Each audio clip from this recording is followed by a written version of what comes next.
The phone wouldn't stop ringing. It was past 9:30 at night. My dinner sat untouched on the table, and my head pounded from a day already overloaded with endless meetings. Yet, there it was again. My boss's number lighting up the screen like some cursed reminder that my life no longer belonged to me. I stared at it, frozen between obligation and fury. Most people might think, just pick up and get it over with, but I had promised myself I wouldn't anymore. Not tonight, not ever again after hours. So, I let it ring. The vibration against the wooden table felt like an earthquake in the silence of my apartment. My chest tightened with every buzz. I imagined him, my boss, sitting smugly in his office or maybe even at home, expecting me to jump like some obedient servant. But I didn't move. I folded my arms, clenched my jaw, and whispered, out loud, "No, you don't own me outside this job." For months, I'd been living in this blurred line between work and life, where my phone dictated when I ate, when I slept, and when I dared to breathe. A so-called dream job had turned into a cage. At first, I had convinced myself it was normal that climbing the corporate ladder demanded sacrifices. But the truth was uglier. My boss had no boundaries, and every time I answered his calls after hours, I gave him permission to steal a little more of my life. That night, something snapped inside me. I turned my phone face down, pushed my dinner closer, and forced myself to chew even though every bite tasted like guilt. I half expected the world to collapse because I dared to ignore him. Instead, there was just silence. A heavy, uncomfortable silence. But silence doesn't last forever. The next morning, I walked into the office with my shoulders squared, convincing myself I'd done the right thing. My desk was littered with reports, deadlines scribbled on sticky notes, and the faint smell of burnt coffee hung in the air. For a brief moment, it felt like any other day. Until I saw him. My boss was leaning against my cubicle, arms crossed, a smile plastered on his face that didn't reach his eyes. "Rough night?" he asked casually, though his tone carried an edge sharp enough to slice through steel. I froze. My heart hammered in my chest, but I kept my voice steady. I had personal time. I don't take work calls after hours anymore. His smirk widened like he'd been waiting for that answer.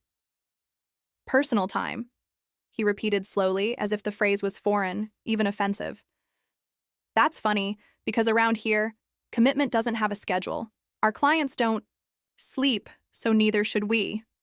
Every word stung, but I refused to lower my gaze. My hands trembled under the desk, hidden from sight, as I forced myself to reply. I give my all during work hours, but outside of that, I deserve to live my life. For a moment. The air between us felt electric, like the entire office could sense the clash, even though no one dared to look directly. Then he leaned closer and whispered, low enough that only I could hear. "Be careful. People who draw lines in this company usually don't last long." My stomach dropped, but I didn't flinch. He straightened up, adjusted his tie, and strolled, away like he'd just delivered some casual remark instead of a threat. I sat there, pulse racing, knowing deep down this wasn't the end of it. I had just declared war without realizing it. The rest of the day dragged on like quicksand. Every email, every glance from coworkers carried a new weight. I kept replaying his words in my mind, wondering if I had just signed my own professional death sentence. Still, beneath the fear, there was a flicker of pride. For once, I hadn't caved. For once, I had chosen myself. But victories don't come without consequences. Later that week, the after-hours calls stopped. But not because he respected my boundary. No, it was something far worse. Instead of calling my phone, my boss found a new way to reach me, a loophole so cunning it made my skin crawl. It started with a knock on my apartment door. The knock rattled through my apartment like thunder. My first instinct was denial. Maybe it was a neighbor. Maybe a delivery gone to the wrong door. But deep down, I knew. My breath hitched as I tiptoed toward the peephole, every step echoing louder than it should. And there he was, my boss, standing outside my apartment with the same smug expression he wore in the office. I froze. My body screamed at me not to open the door, but curiosity clawed its way through. With shaking fingers, I cracked it open just enough to peek out. "Evening," he said smoothly, as though this was the most natural thing in the world. "You didn't answer your phone again." My heart dropped to my stomach.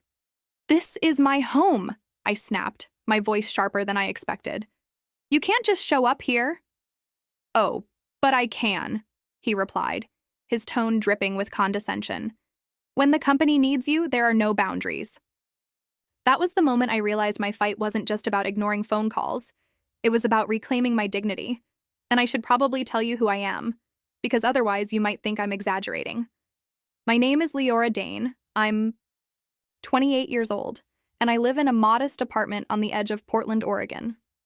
I came from a family that believed in hard work above everything else. My parents ran a small bakery, and I grew up watching them rise at 4 a.m. every day to knead dough and brew coffee for customers. They taught me that effort builds character, but they also taught me something else, that family time matters, that work should never consume your soul. Somewhere along the way, though, I forgot that second lesson. After college, I threw myself into the corporate grind, desperate to prove I wasn't just the girl from a bakery family. I earned promotions, long hours, and the admiration of people who valued exhaustion as much as results. But success has a hidden cost. By the time I hit my late 20s, I realized I didn't even recognize myself anymore. I was just tired. And yet, saying no to my boss felt like breaking some unspoken law. So there I was, face to face with him in my doorway, finally putting that law to the test. "You need to leave," I said firmly, gripping the doorframe as if it could keep me grounded. His eyes narrowed, but he smiled anyway. "Careful, Leora. Opportunities don't knock forever. Sometimes they disappear when you shut the door too. Many times." He leaned in slightly. "Think about it." Then he walked away, leaving me trembling in my own home. I shut the door and slid down against it, my chest heaving like I'd just run a marathon. That encounter etched itself into my brain, looping over and over like a bad dream. The next morning, things at work felt off. Whispers followed me when I entered the office. My emails mysteriously disappeared before I could respond. Deadlines I hadn't even been given suddenly popped up, and when I failed to meet them, it was my name on the blame board. My boss didn't need to call me anymore.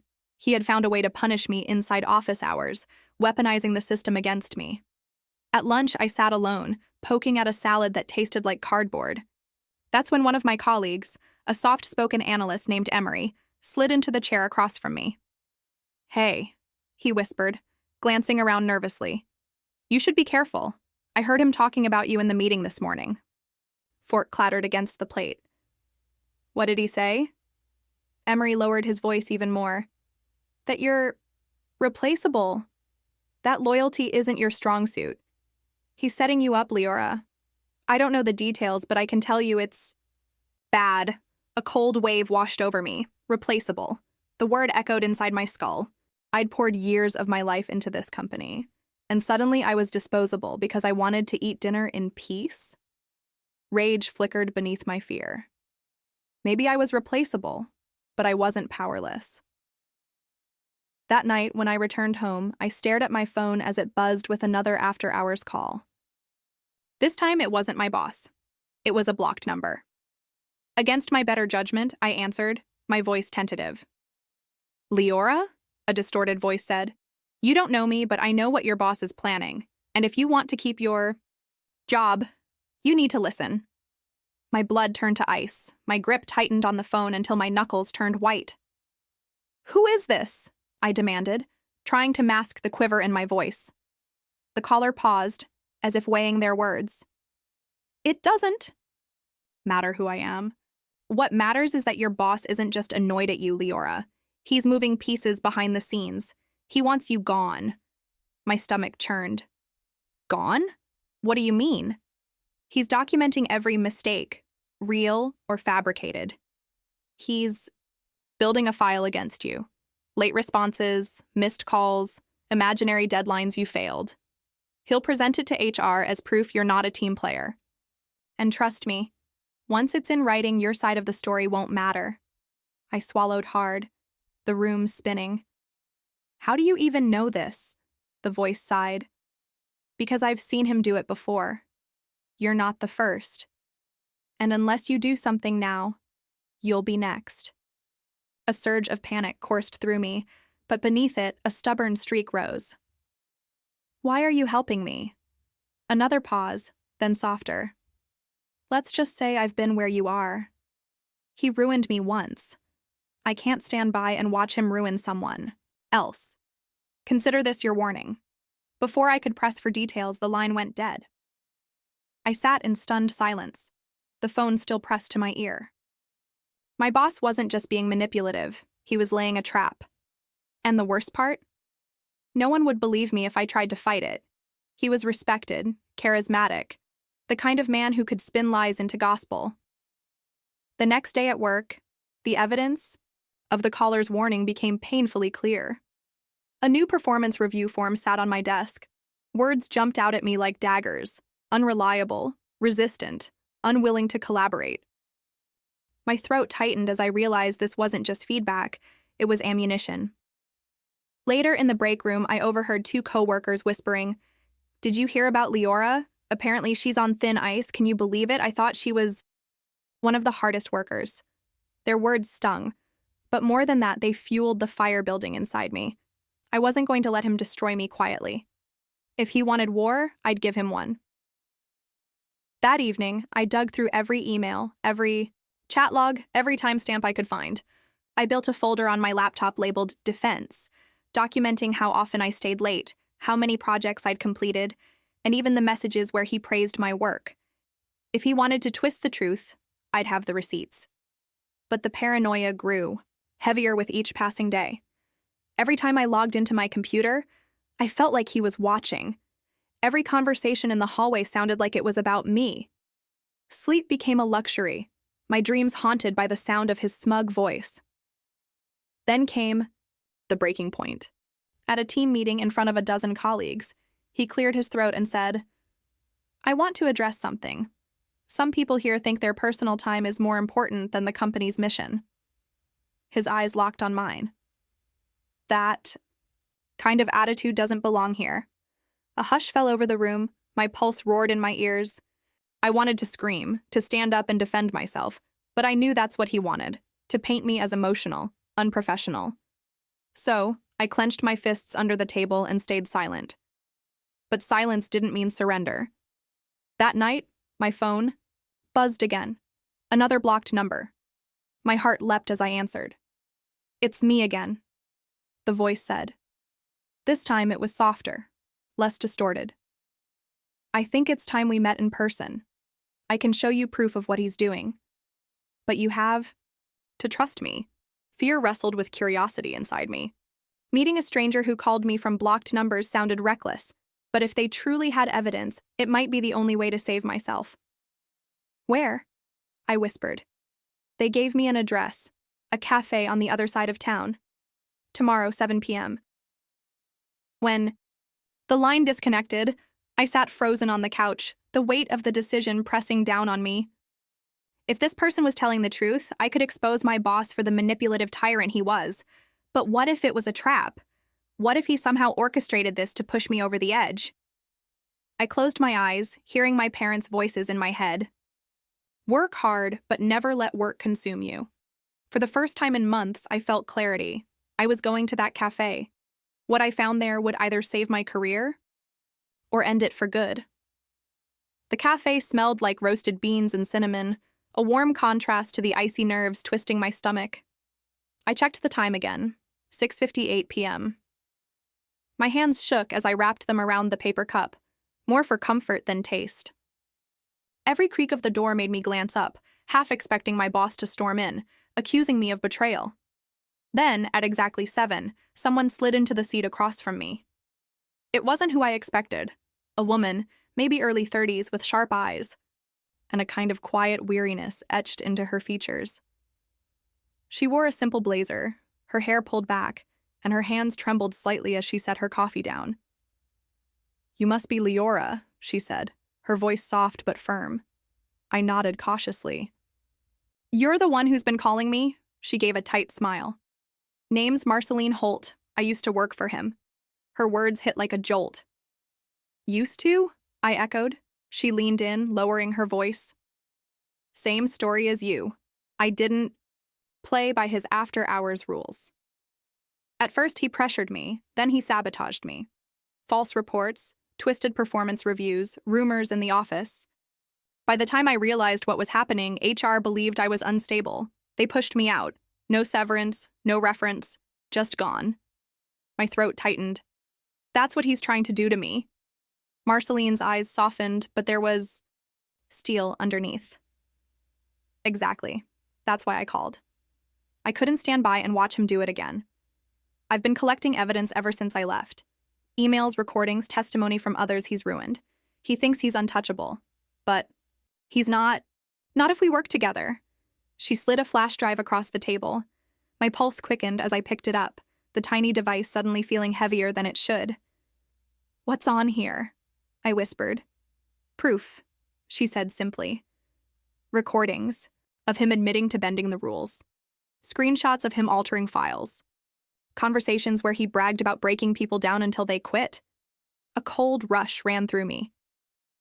Why haven't you used this already? Marceline's lips pressed into a thin line. Fear. He has connections everywhere. I thought no one would believe me. But then I heard about you, the woman who dared to say no. Maybe together we can make sure he never does this again. I stared at her, my heart thundering. For weeks, I'd felt isolated, cornered, like I was fighting a battle no one else could see. Now, sitting across from Marceline, I realized I wasn't alone. Still, doubt gnawed at me. If we go public with this, won't he just deny everything? He'll paint us as bitter ex-employees. That's why we don't just go public, Marceline replied. Her eyes glinted with a dangerous determination. We go smart. We gather more. Enough that when the truth comes out, no amount of charm or lies can cover it up. We don't just defend ourselves, Leora. We end him. Her words sent a shiver through me. The bakery lessons from my parents echoed in my head. Honesty, hard, work, integrity. Revenge wasn't part of their recipe. But this wasn't about revenge alone. It was about survival. About justice. I clutched the flash drive tightly as if it were a lifeline. All right, I said, my voice firmer than I felt. I'm in. Tell me what I need to do. For the first time, Marceline smiled, genuine and warm. Good. Because he has no idea what's coming. We talked for over an hour, strategizing quietly between sips of lukewarm coffee. She outlined patterns in his behavior, the ways he isolated employees before targeting them. She showed me snippets of recordings on her laptop, his voice unmistakable, saying things like, they'll crack eventually, and personal life doesn't exist in my office. Hearing those words out loud, undeniable, made my blood boil. By the time we left the cafe, the night air felt different. The city lights glowed like embers, and for the first time in months, I felt something other than fear. I felt power. But as I turned the key in my apartment door later that night, a chill crept back in. My phone buzzed on the counter, lighting, up with a new message. From an unknown number again. You think you're safe, Leora? You're not the first, and you won't be the last. Watch your back. My breath caught. Whoever sent it knew. Somehow, my boss already sensed I wasn't playing by his rules anymore. And if he knew I had help, then Marceline and I were both in danger.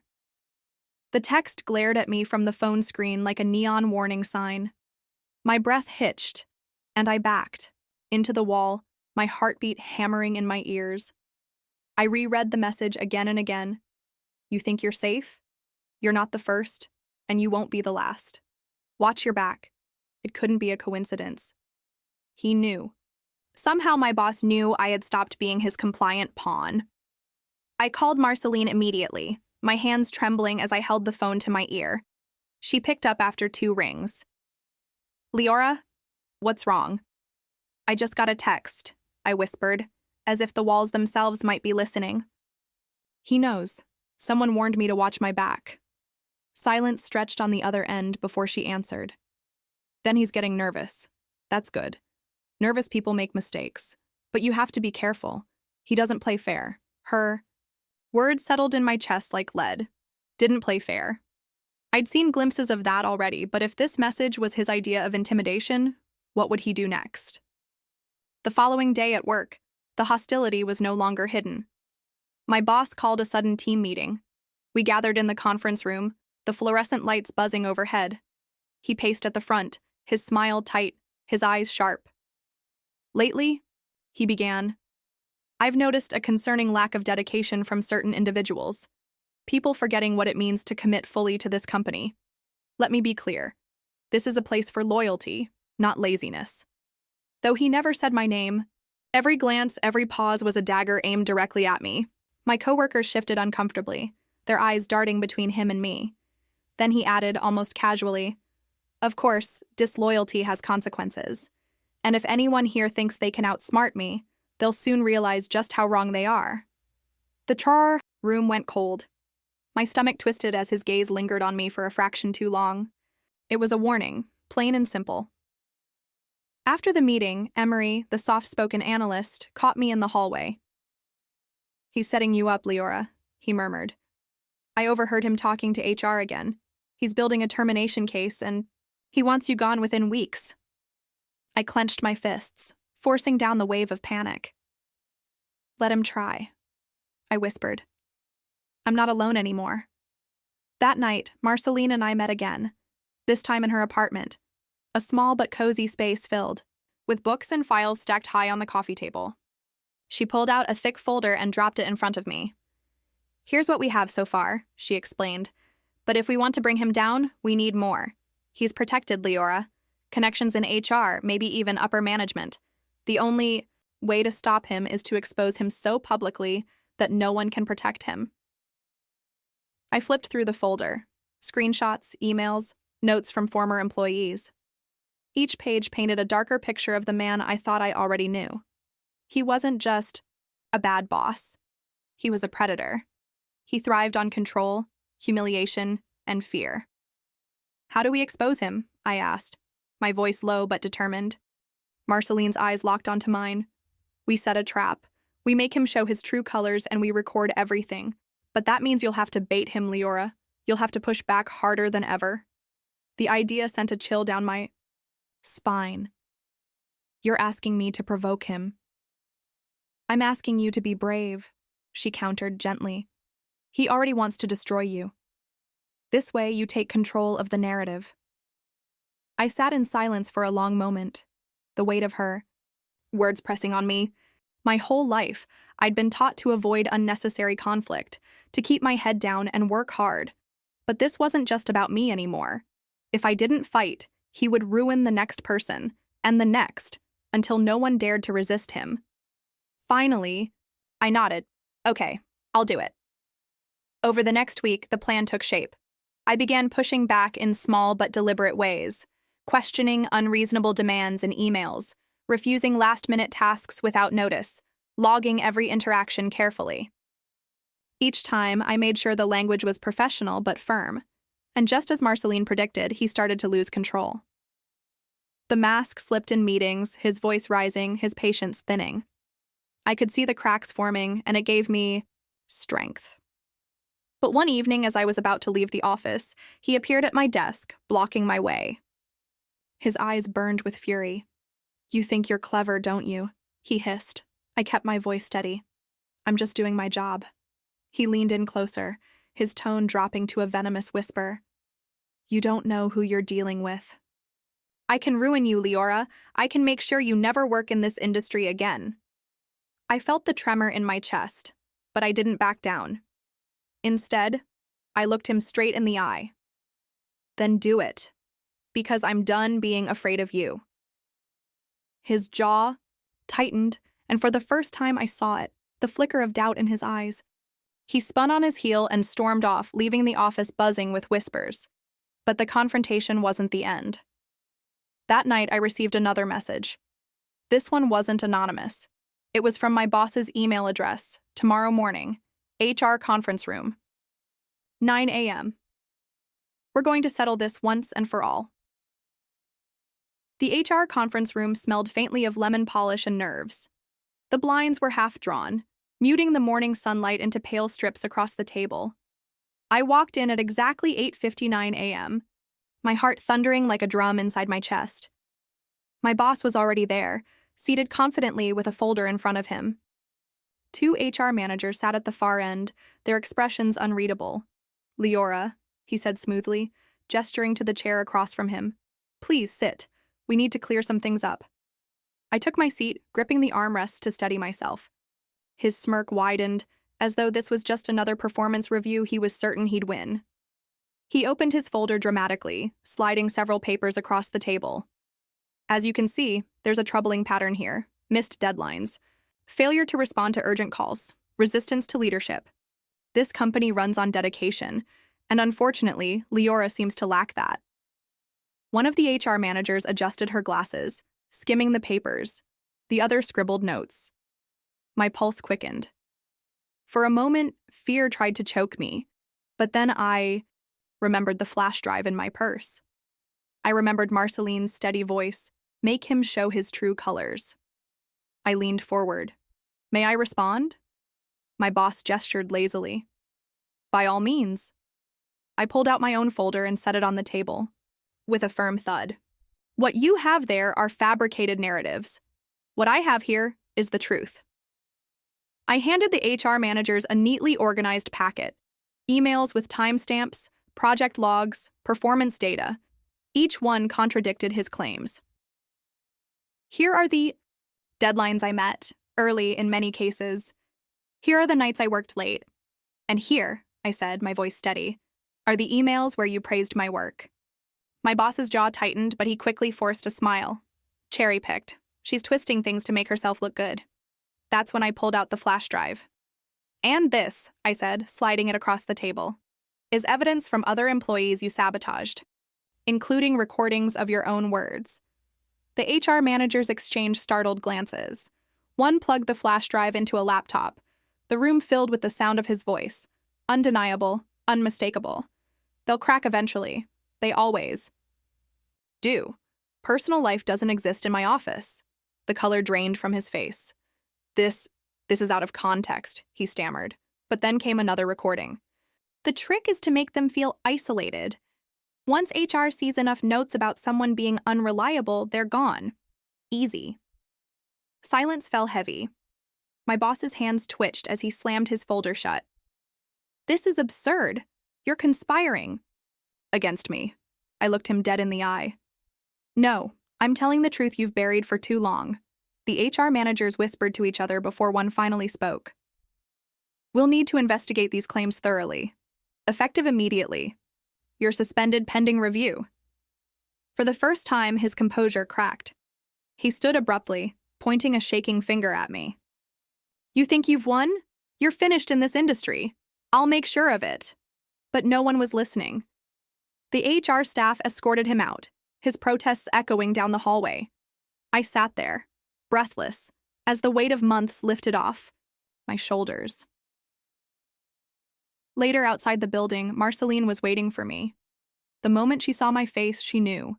We hugged tightly, relief flooding between us. "You did it," she whispered. "No," I corrected, smiling through tears. "We did it." Over the next few weeks, the company unraveled his carefully spun web of lies. Multiple employees came forward, emboldened by the evidence. HR could no longer ignore the pattern. Eventually, word spread beyond the office. He wasn't just suspended, he was blacklisted from future leadership roles. As for me, HR offered to make amends. They wanted me to stay, but I realized something important. I didn't need their apologies. I didn't need their approval. I handed in my resignation and walked out on my own terms.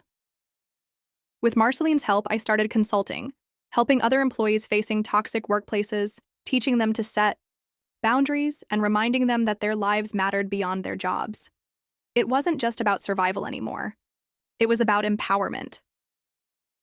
Standing in my tiny apartment, sunlight pouring through the window, I thought of my parents. Their bakery had never made them rich, but it had given them freedom, honesty, and time together. That was worth more than any corporate ladder, and now I finally understood. So if you're listening to my story right now, I want you to remember this. Your worth is not defined by answering a late-night call. You have the right to live, to breathe, to eat your dinner in peace without fear. Don't let anyone take that away. And if you've ever stood up to a toxic boss, or if you wish you had, tell me in the comments below. I'd love to hear your stories. Don't forget to like this video, share it with someone who needs the courage to set boundaries, and subscribe for more real-life stories like mine. Because sometimes saying no isn't weakness. It's the bravest thing you can do.